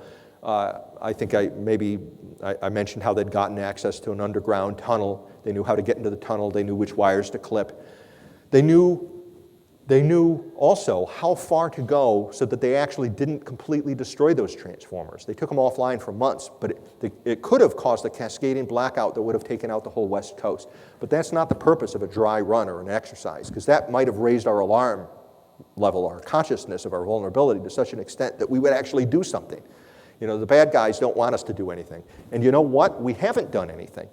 After Metcalf, after all that controversy over Metcalf, the FERC put out a new standard to say, look, you've got to start protecting transformers, substations from this kind of physical sabotage. And so FERC, put out a standard that a lot of people assumed they were going to implement. And NERC, the North American Electric Reliability Corporation, and PG&E, who owns that transformer substation, said, yeah, we're going to do it. And they supposedly spent millions of dollars protecting the Metcalf transformer substation. And then I was out there. We had another electric grid security conference in San Francisco, not far from San Jose, in August of last year. All right? And while we were all there talking about this, the Metcalf transformer substation got broken into again. And they don't know who did it. And again, NERC says, well, it was vandals. All right? This is so frustrating because, after all of the headlines and all of the effort, the Metcalf transformer substation should have been the Rock of Gibraltar of the American electric grid. That should be the last place that we would ever have a problem at again, right? And then they say, well, vandals broke into it. Please tell me that it was terrorists. You're telling me that some jerk who wants to steal copper wire is able to overcome your security that you've spent millions of dollars on? I mean, what are the terrorists going to be able to do, or serious commandos? It's just absurd. And then after that happened, about a month after I left, a local television station hired a special forces guy to go out there and just eyeball these transformer substations in the San Jose area to see, well, have they upgraded the security? And the judgment of this former special forces guy, they hadn't. And in fact, there was one transformer substation where the gate was just left wide open. And by the way, you see these, I'm assuming everybody knows what these places are. You probably see them all the time yourself. You're driving down the highway, you see the high power tension lines, and out there's a bunch of black boxes, and they're usually surrounded by a fence of some kind that you can see through. And maybe the only security is one strand of barbed wire around the top, but usually there's nobody there, not even a guard dog, and you can go and, in fact, there was the film crew out in San Francisco. They went out and stood in front of one of these transformer substations for hours, before anybody even came over to talk to them and ask them about what they were doing there. So they've been, now none of this is to try to make industry look bad, all right? I'm a huge fan of industry, you know, but there are certain realities that we have to face. I mean, there's a reason the founders believed that we should have an army and a navy, and that you can't privatize national security, you know? The electric utilities and the people that run the other critical infrastructure, they're outside of the culture, they're outside of the national security culture. You know, these people are not there to provide for our national security. They're there to provide the most efficient goods and services to the American people, you know? And security is sort of an afterthought. And when it's up to the merchant, and he has to choose between, where do I put this next dollar? Do I put it in my pocket, or do I spend it on security? And if he's going to say, well, I'm going to put it in my pocket instead of worrying about that once in 200-year geomagnetic storm, or the possibility that terrorists might attack my grid. These black swan, the invisible hand of Adam Smith is the greatest system devised by man to delivering goods and services at the cheapest and most efficient price. But you can't rely on it for black swan events, for national security against black swan events. That's why we have government. I'm a conservative too, but conservatives are not anarchists. You know, the minimum responsibility, the reason we have government is to provide for our national security. And it's, as a conservative, I'm outraged that the government seems to want to do everything else but that. You know, get involved in how we should define marriage, take care of our health care, you know, but they're completely neglecting the shop, you know, when it comes to our lives and the future existence of our country. Sir? Would simply, you know, sort of send a black wall instead of chain link fence around these things? Do you want to stop the Sabotage? Well, that would help. What I would like to do is, I mean, one possibility, you know, is to put the EHV transformer in a metal shed, okay? That puts it inside of a Faraday cage. And then you can't see. It doesn't even have to be a thick metal shed, okay? Because in order to take out the transformer, there's a particular spot you've got to hit. And if you can't see that transformer, you know, you could put 1,000,000 rounds in that thing and you'd probably never hit it. But if you wanted to be more secure, you could make it a thick-walled metal shed and protect it against rocket-propelled grenades. And by the way, in a hurricane, you know, it would stop a tree branch from being landed on top of the transformer, which is typically how we lose transformers in hurricanes and tornadoes. And you'd save yourself a transformer that costs $50 million and takes 18 months to build. You know, the worldwide capability to build EHV transformers, I think it's fewer than 200 a year. The whole world can build fewer than 200 a year, you know, and they're the cornerstone of our civilization. We can't afford to lose these things. But it really is appalling, you know, to think at how, of course, again, I'm beating up on industry again, but when you look at it from a national security perspective, it's just outrageous what has happened. But this is a new thing, the idea of attacking the electric grid and this new way of war has really been sprung on us by the EMP Commission. And so it's easy to make fun of Neville Chamberlain and think badly of him, you know, afterwards. But you have to remember that 99%, before World War II, 99% of the elites of Europe didn't see the Blitzkrieg coming either. Back it up a few moments there about the which industry yourself and all that. You're talking about the natural gas moon generators. Yes. Even natural gas, isn't that supplied by an industry pump that goes off electricity? Oh, sure.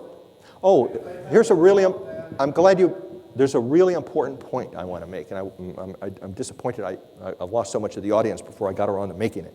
You know, this war on coal, you know, that the administration is making is really, from an EMP perspective, this is one of the worst things you could do in terms of our national security.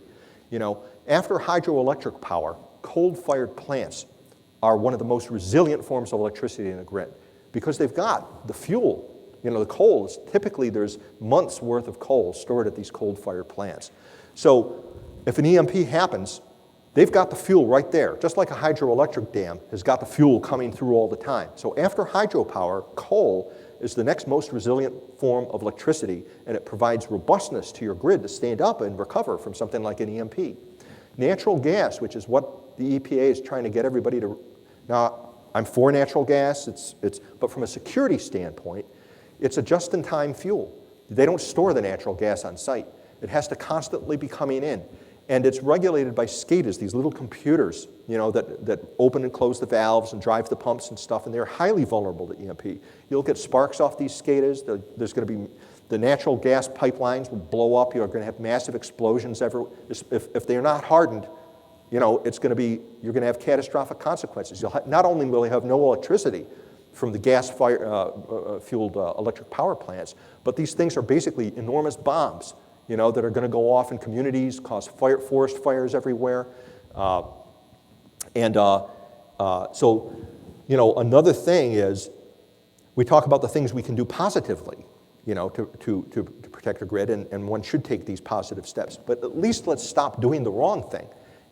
This idea of shutting down all of our coal-fired power plants to protect us from climate change, this is putting America in serious peril. This is a huge national security mistake. And here's something I wish industry needs to be educated on that point. Because mostly the argument is that, well, coal is more efficient. And it is. It's one of the least costly forms of getting electricity. But this other argument is that it's also important to our national security that we not lose our coal-fired plants.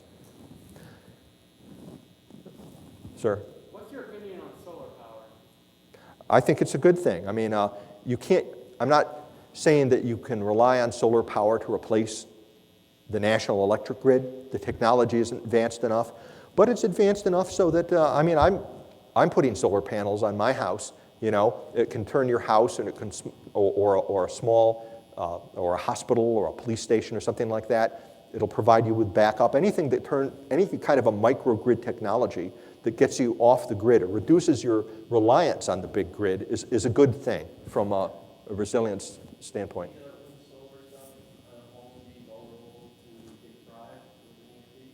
Not really. It's when you look at the components, it's mostly not dependent on microchips or anything like that. It's robust, older technology. The size of solar panels is such that the natural EMP wouldn't couple into them at all. You'd have to worry about a super EMP weapon, which has the shorter wavelengths. But it would stand up against most of the EMP threats that we're talking about. The more sophisticated types that use, if you've got SCADA systems or something like that, that's always bad news. If you've got something that moves the solar panels around and you've got a SCADA that does that, well, that's a vulnerability. I try to, solar systems that I would recommend rely as little as possible on microelectronics. Microelectronics are the key vulnerability here. They are over 1 million times more vulnerable than the vacuum tube technology of the 1960s.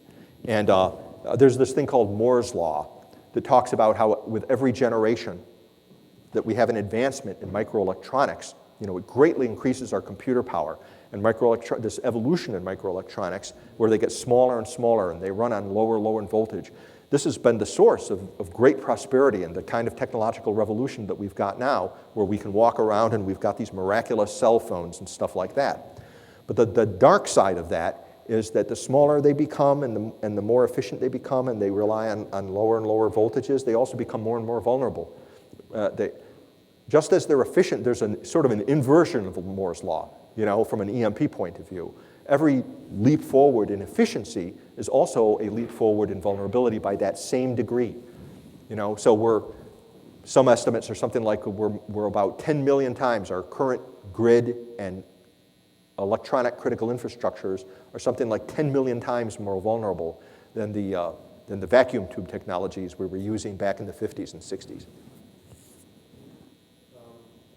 your garbage can Faraday cage design, Yes. what would you put in? What would you recommend you protect? Because putting a cell phone in it won't help you with a cell phone. No. I've been thinking, like, as an example, of going into shortwave radio using a vacuum tube. Yeah. Well, it all depends, what your personal family circumstances are. I don't have anybody in my family who, for example, has need of medical electronics, but many people do. In 1 second, there's a novel, 1 second after, where the author, his daughter, has a blood disease or something, and yeah, Bill Fortune's right. Well, if you've got somebody like that in your family and you've got medical electronics that person needs in order to survive, you should have backups for that. Yeah, walkie-talkies would be something that you might want to put into something like that. If you have, maybe you've got a farm, or if you've got, if you don't want to go to the trouble of hardening your automobile or hardening a tractor or something like that, you might have electronic spare parts for vehicles and have them included, in your package. Also, I- yes, other places I've been to different forums, we talk about the downing GPS system in our military, relies heavily on Yes. GPS. The pump that runs your house, that provides water to your house, it might have a chip in it or something like that. You might want to make sure you've got that spare part. And just take an inventory of, can I live without this? Can I live without that? If you can't live without it, and it's an electronic thing, you might want to either have a replacement or at least have a replacement chip or spare part, so if you know how to fix it, so you can go in and do that. And that would lower greatly the cost, because that way you don't have to buy a whole alternative system, and provide your family and community with security. So it's really, I can't tell you what you should have, except in a very generic ways. I think your preparedness should be kind of generic preparedness that you would for any other catastrophe, but the electronic choices are very personal. You got 2 points. One is the wiring that you're trying to put these shunts in Yeah. cut the effect. What about the magnetic pulse effect on the electronics itself, on the traces and the runs within electronic circuits, which are now so small and vulnerable? Are they just as susceptible as the wiring? In order, the pulse width, even for a super EMP weapon, is about that big. It's about that big, okay? Yeah, it can't couple into a chip. What happens is it couples into a wire, it follows the wire, and then it burns out the chip. You can just leave that chip alone, but if you anything that leads to it, has got to be hardened. One of the things that concerns me, though, as long as we're on the subject of cars, I really hate the fact that in the design of modern automobiles, everything is becoming so dependent, you can't even roll down a window anymore, okay? And they took away the old triangular air vent thing, that was so useful on hot summer days. Even if the car still runs, if you can't roll the window down, it might render it unusable, because those servo mechanisms are also vulnerable. And they're not as easy, ironically, it could be these conveniences that end up making your automobile unusable, because it's hard to get inside that car door. You can get into your engine. The wires are right there. You can see it. But what are you going to do? I haven't figured that out myself yet. How do I get in there so I can roll the window down? Well, what about the locks? Yeah, that's another thing. The locks, right. Usually you have to use your key to manual lock it, yes, necessary. But then you have to go in that one door, because they usually don't have manual locks on all the modern cars on that door. So you have to open that one door, and crawl across the car, flip the lever, and then open that door. Sir? This sounds like a very silly question, but this sounds like a ridiculously silly question. But if an EMP attacked, how would Amish communities be affected by that? Amish communities would be okay, except for, well, they don't rely on tractors, except for people coming out of the cities looking for food. Oh yeah. And that's, that's where their downfall might be. But the people who are living that Amish lifestyle, they would be okay. Pennsylvania. Yeah, right, Pennsylvania, Pennsylvania again, except those who are near big cities and would have to worry about people who are unprepared and can't take care of themselves. In, I think there's in Britain, there was an emergency planner. I thought this was a good statement, that after people miss that third meal, that's when society starts breaking down. You miss that third meal, and that doesn't take long to miss it. And it's amazing how, once you're cut off from food, how quickly the veneer of civilization starts falling away. I thought that National Geographic documentary, American Blackout, caught that very well. They have a scene in there where, it's 10 days into the blackout and guys are fighting over a can of beans. It's really true. We're not used to hunger in this country. My parents knew hunger, though. They had lived through the Great Depression. I remember my father telling us stories about, how he had to hunt woodchucks to provide protein, to the family. It wasn't sport. They called them Hoover hogs back in those days. And people knew how to hunt and fish, not just for recreation. They had to do it to survive and feed their families. And he taught us how to hunt and fish for that reason, too. It wasn't just the recreation part. And the main thing was, someday the system might fail. It happened during my lifetime. Like I said, my mother and father had never heard of EMP. But, they would have been prepared for it. My mother was canning stuff. We had like a year's worth of food in the cellar. We lived on only a half an acre, but almost every inch of that was a garden. We grew as much of our own food as we could. And there was an attitude in those days of a pride in being able to take care of your own family and being in preparedness. There wasn't, today, not only is there there's a sense of entitlement, and it's almost like there's a pride or an angry conviction that government owes everybody a living, and why didn't the government take care of me, and why wasn't the government there to take care of all these problems for me? This is not the attitude of any member of the great generation I ever knew, whether they were whether they were a Republican or a Democrat. What those people had in common is they had seen government fail in the Great Depression, and they had seen their government taken by surprise in World War II. And the attitude of my father, and I think the people who served in World War II, was not sort of what we're sort of getting now from the movies and the kinds of television shows we grow up in, that, we had these brilliant leaders, and, like Patton, and they took care of us, and they won World War II for us. The truth is, guys like my father and my Uncle Joe, who fought at the Battle of Monte Cassino. My father was, fought in the European theater as well. They won World War II. It was 1 million guys like that won World War II. They made up for the lousy equipment that we had that was in most cases inferior to what the Nazis were equipped with. They made up for the amateurish tactics because our guys they had to learn how to fight the blitzkrieg by spending American blood. And in the end, World War II, it was guys like my father and Uncle Joe who deserve more credit for winning World War II, and your parents, everybody in here, than General Patton or Theodore or FDR or General Marshall or any of the other big shots. The attitude now, when you go back and you sort of read it, I'm reading a biography of Winston Churchill now, it's always so focused on the elites and the top. But they're the guys that saved democracy and freedom back in those days. And they didn't trust their government to be competent in war or peace, and they were ready for anything. So the great generation never heard of EMP. They never heard of it, but they would have been prepared to survive it. And I think if we can, I think we need to bring back those, to me, that would be the ultimate solution.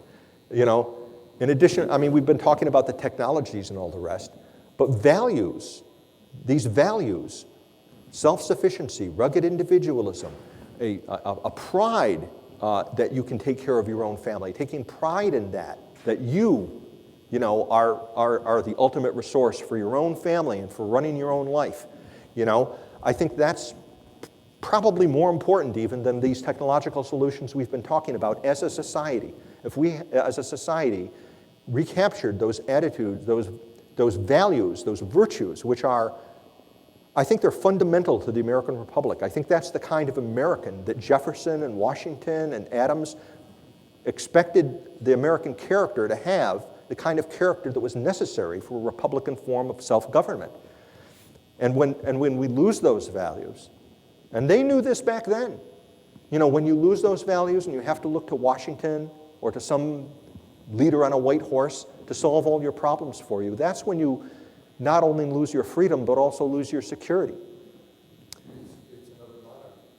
Yeah, and I also think that in terms of things that set us apart as a society, those virtues that came out of the pioneer stock that was America. You know, that great generation. I think they were sort of the last of that pioneer stock.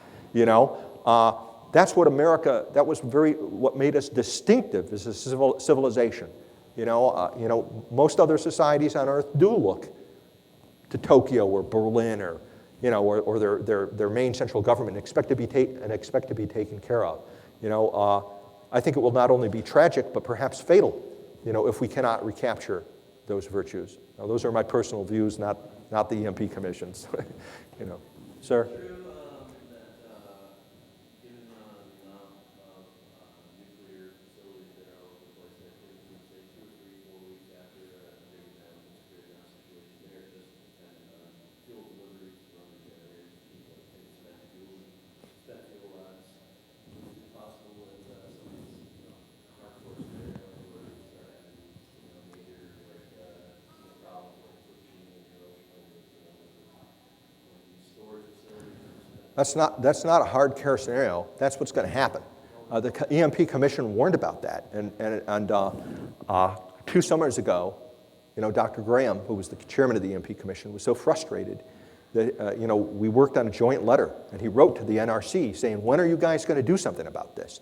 Because that is a fact. You know, we've got over 100 nuclear power plants in this country, and they will all go Fukushima if they do not get you know, fuel from some other source to keep the emergency generators running. I was just having a conversation yesterday with people from the Department of Homeland Security, which I don't want to raise your hopes. I mean, they're not actually doing anything about this, but there are some people in DHS who understand that this is a problem, at least.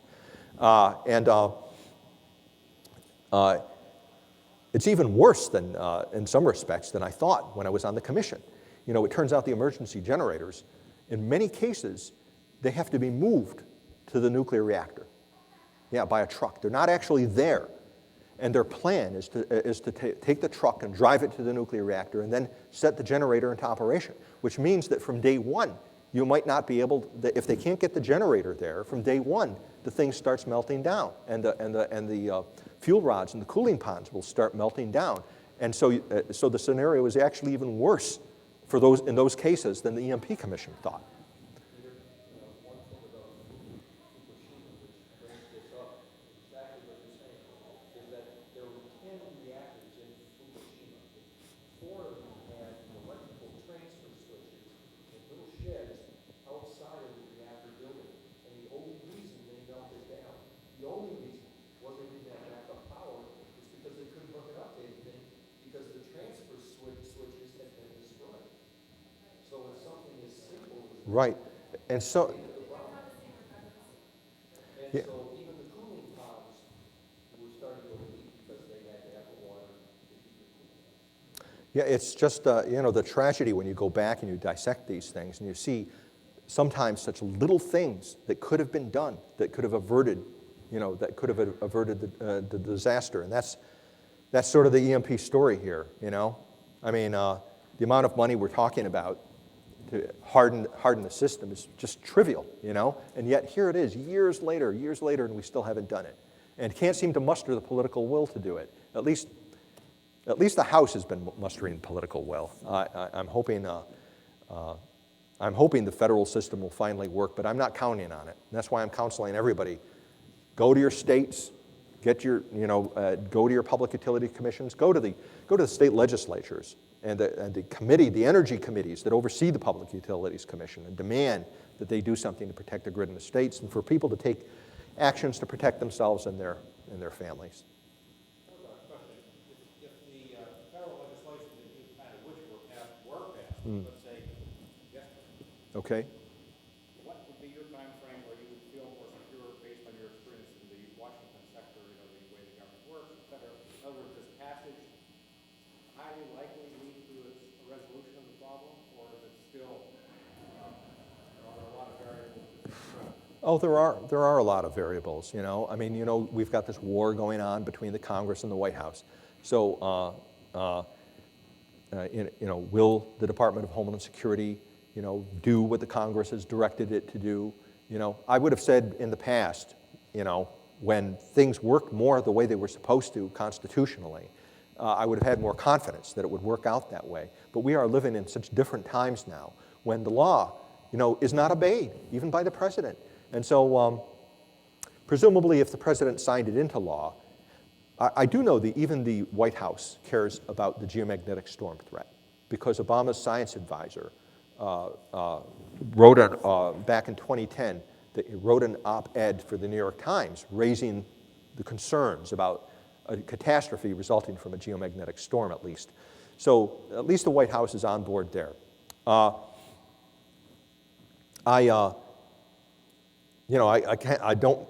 can't make any guarantees. My confidence in Washington is less, it's not more.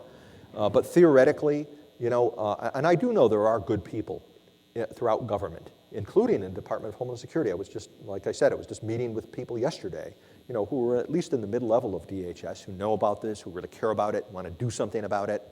The problem is they can't do anything about it yet, because it's not on their radar screens. What the Critical Infrastructure Protection Act does, let me back up a little. The way emergency planning and preparedness is done in this country at the federal level is it's driven by the national planning scenarios. There are 15 canonical national planning scenarios. Biological attacks, hurricanes, earthquakes, things like that. They've even got cyber attacks on the financial system is in there, but there's 15 of them. There's nothing like an EMP scenario in any of them. And unless all of our national planning and training and resource allocation is based on these 15 national planning scenarios. And one of the problems you'll probably encounter with the states, when you talk to the state Homeland Security guys, is they're going to say, it's not on the national planning scenario, this EMP thing you're talking about, and so I don't have to worry about it. It's not required by the federal government. Hopefully, though, if you find people at the state level that say, well, Washington has got its head in the sand about most things anyway, we're going to care about it, and we're going to do something. That's already happened in several states. But the big step forward is the Critical Infrastructure Protection Act will create a 16th national planning scenario and make EMP, nuclear, natural, a new national planning scenario. So that they will have to, under the law, start planning for the protection and recovery of all the critical infrastructures, including the electric grid, and work with the state and local authorities to do that as well. So if that were to happen, if we passed that act and the right people at DHS were allowed to act on it, I think in a couple of years, the commission thought that moving at a normal pace, it would take about 3.5 years to protect the national electric grid. If we did it on a crash basis, an emergency basis, we could probably do the whole thing in a couple of years. For sure, we could, in a year, we could take, since we're utterly vulnerable right now, I mean, there are some things we could do that would cost, I talked about $2 billion. For $100 million, you could protect, say, the most important 200 EHV transformers in the country, and at least do that. Those are the ones that service the major population centers. Now, that would not solve the problem, but it would go from, guaranteeing that 9 out of 10 Americans would starve to death to a situation where you at least have some kind of a fighting chance, where you've still got 200 of these big transformers left in the right places, near the major population centers, where you might be able to save, the people who live in the big cities. Surely that's worth $100 million, and that's something we could do we could probably do that in a year or even less. So, but again, the variable that I can't predict, let me tell you, when I left CIA in 1995, there was an incident that had happened, and I was brand new, and I was a young man back then, and I was new on the House Armed Services Committee on the professional staff. And on the 25th of January, 1995, it's probably the closest we ever came to a nuclear war. Norway had been did a space launch experiment to investigate the Aurora Borealis, and they had launched a missile. And due to a clerical error, they had not passed they had passed the ballistic missile launch notification to the Russian Ministry of Foreign Affairs.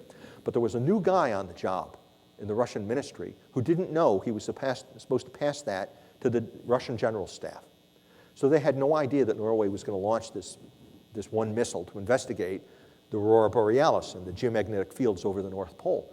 And the Norwegian Space Center is on Endoya Island, which is out in the Barents Sea. And it happens that that's a forward patrol area for our ballistic missile submarines. And in their nightmare scenario, they thought we might launch one missile and do an EMP attack on Russia to paralyze them that would then be followed by a massed strike. And it was the only time in history, not even during the Cuban Missile Crisis, that all three Chegets, these are the nuclear briefcases that activate the Russian forces so they can launch their forces. We have one. It's carried by the president. They have three. Any one of these three actors, the president, the defense minister, or the chief of general staff, any one of those guys can launch their forces. And two of the three wanted to launch the forces. And they were yelling at Yeltsin, push the button, but he wouldn't do it. And he waited just long enough, for the missile to pass apogee, and then, the crisis was over. The whole thing lasted 30 minutes, but it's the closest we ever came to an all-out nuclear war. And this was after the Cold War. Now, Congress wanted to know, well, why were the Russians so afraid of one missile? And that's when I told them about EMP. And I had just come over from being the EMP guy at CIA and had this opportunity. And I said, this is great. Now there's all this interest in EMP. And here it is, 1995. And I'm going to educate the Congress on EMP. And they're going to see what a terrible threat this is. And in 1 year, we'll pass a bill, get the grid protected, and then I can go on to doing other things, okay? Because of the politics, here I am standing before you at 2015, an old man. Not a thing has been done to protect the electric grid, and I'm still talking about it. I wish I wasn't. I wish I was doing something else. I never wanted to be Mr. EMP. That's not the role I had for my life, but I kind of am morally obligated to do it now until it gets done. And, I'm just, so you ask me, well, how long would it take? Well, Jesus, back in 1995, I thought it'd take a year. But here we are, and it's still not done. And it's because of the politics of EMP. And that is totally unpredictable. And it's just so destructive, Washington is, I'm living in proof that Washington is broken and doesn't work, I mean, I probably owe an apology to all the American people, because I'm one of the guys that's supposed to get this country protected. I was at CIA. I was on the House Armed Services Committee. I worked for Kurt Weldon. He was the vice chairman of the House Armed Services Committee, and Roscoe Bartlett. And they did everything they could, to try to get the country protected. And we all failed. Here we are, and we're waiting for Iran to basically nuke us. The Prime Minister of Israel has to come into this country and try to wake us up and get us to act. And it isn't happening. So, I apologize. I can't answer your question in any reliable way. My whole life is evidence that I don't know that what effect the politics would have and whether we would be able to overcome that. I know at the state level it's being done, though. That's one of the things that gives me hope. I wish I'd thought about that years ago, to just go around Washington. Like I said, it took Maine less than 6 months, and already, they're on the verge of protecting their grid. Same story in Virginia, same story in Arizona. There seems to still be sanity, below the federal level, at the level of the states. And I think people get more and more sane the lower you go down in government and the closer you get to the people. As a general rule, the closer you get to the people, the faster solutions are, the more cost-effective the solutions are. As a historian, I was originally trained as a historian and an archaeologist. And I sometimes think that, while this is a hopeful sign that we're going to the States, and we've been talking about microgrids and things like that, it's also, from a historian's perspective, an ominous sign. Because I think of the fall of the Roman Empire. When Rome could no longer use the legions to defend its frontiers, that's when the walled cities rose in Europe. During the Roman Empire, during the Pax Romana, there weren't any walls around the cities, But when they couldn't protect against the barbarians anymore, and Rome couldn't protect them, the cities had to build their own walls, and they had to start relying on themselves. And when the barbarians figured out that they could take down the aqueducts, actually that was one of the things that ended the Roman Empire. When they destroyed the aqueducts going into Rome, the population of Rome fell in a generation from 1 million people to 15,000. And it was the end, of the Roman Empire. When I look at the parallel of the solution I'm advocating now, and it is a solution, but I say it's an ominous solution because we're sort of advocating putting up walls in cyberspace. okay? Instead, Washington, instead of being able to protect the frontiers of our country, we were going to the states and asking states to protect their grids, to build island grids, you know, and build walls around themselves to protect themselves from cyber threats, from EMP and all the rest. And below the states, asking cities, communities, and even individual families to be prepared that way, because Washington is failing to keep the barbarians out. You know, the barbarians have crashed in through cyberspace, as it were, and are putting our whole society at risk. So in a way, I'm glad that Maine is doing what it's doing. I'm glad that Virginia and Arizona are doing what it's doing, but it's kind of an ominous sign when you put it in a larger historical perspective, you know, because it's basically a confession, you know, that Washington is failing in its most fundamental responsibility, which is to protect the American people from these things, you know. Well, anyway, thank you so much for, oh, sir? Peter, just thank you for keeping fighting. Oh, I have no alternative. Or staying the course. I have no alternative. I'm Captain Ahab, and EMP is my white whale. Oh, thank you so much. Great.